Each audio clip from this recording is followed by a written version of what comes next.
I will never give up cheese.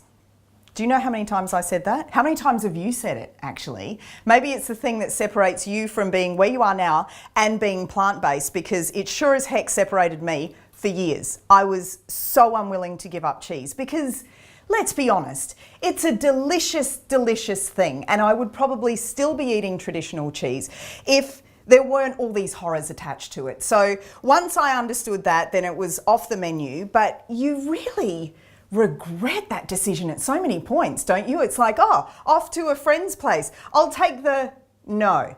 Oh, I'm just going to sit down on a Sunday afternoon and watch a movie and eat some no. So you can kind of get the feel that it's not just these secondary cheeses, sorry to call them that, but are you with me on this? It's like you go into the section where all of the amazing traditional cheeses are, the animal-based cheeses, and then there's this weird rubbery creature that's being called a vegan cheese, and it's just ultimately shocking because you're like, that can't be food.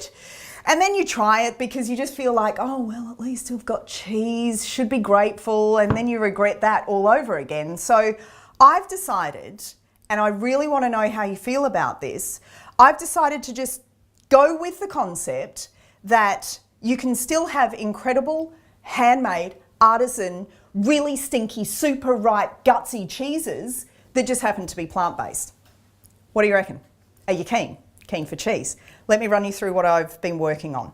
So first up, it's, well, actually, I don't even know what to call all of these. So we'll need to bounce some ideas around because it's presenting like a feta, but it's not feta. To me, this is almost like a marinated goat's cheese, clearly not with goat. So a soft, creamy, young, cultured, but not aged cheese. And that's in a beautiful olive oil, extra virgin olive oil, bay leaves, thyme, little bit of garlic and some peppercorns. If we come to the next one, it looks like camembert. It kind of tastes like camembert, and it definitely has that beautiful bloom of a camembert rind because it's exactly the same as camembert, but just plant-based. So when I say exactly the same, I should probably just backpedal a bit there and say it presents in the same way, use it in the same way, pair it with the same things you love to pair camembert with, or used to, if that's the case for you. But it's not gooey, it's not fatty, it doesn't leave that weird kind of thing on your lips, you know, that happens with those cheeses. This little guy with a fig leaf, because how could you resist that? That's just so cute. And this is a really young cheese. It's a soft curd, fresh curd, and that's also cultured, so it has the probiotics in there, and then with a little fig leaf. And amazingly, that actually transfers flavour. So it's not just to look pretty.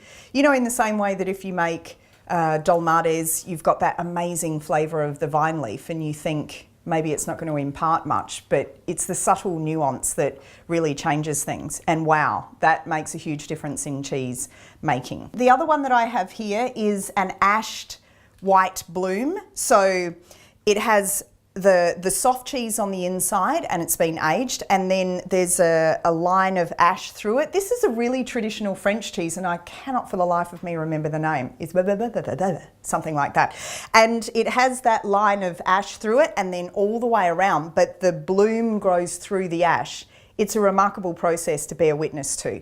We should probably do one of those time-lapse things on this cheese.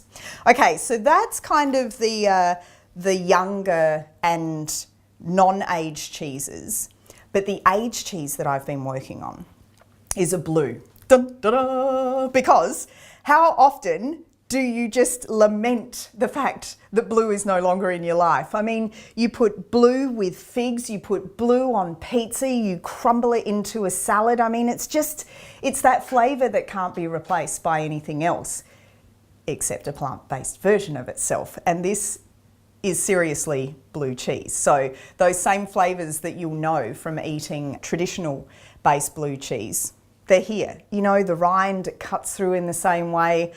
I'm a little bit geared up about this, but I would really, really love to know what you think. I mean, is this the kind of thing that you'd be into? And if so, which one of these kind of takes your fancy, if there's one more than the other, or maybe there's something I've completely missed on the cheese board. So let me know that too. But cheese, back on the menu. Now, we've mentioned the tasting group that we've got happening. If ever there was a time to sign up, I think when cheese is on the menu, it would be a good idea. So if you're keen for that, let me know. The details will be in the comments section. I just thought you might like to see our little camembert here. I'm calling it camembert. It's good and it's buttery without butter. Right, I'm the first one in the tasting group. You better join.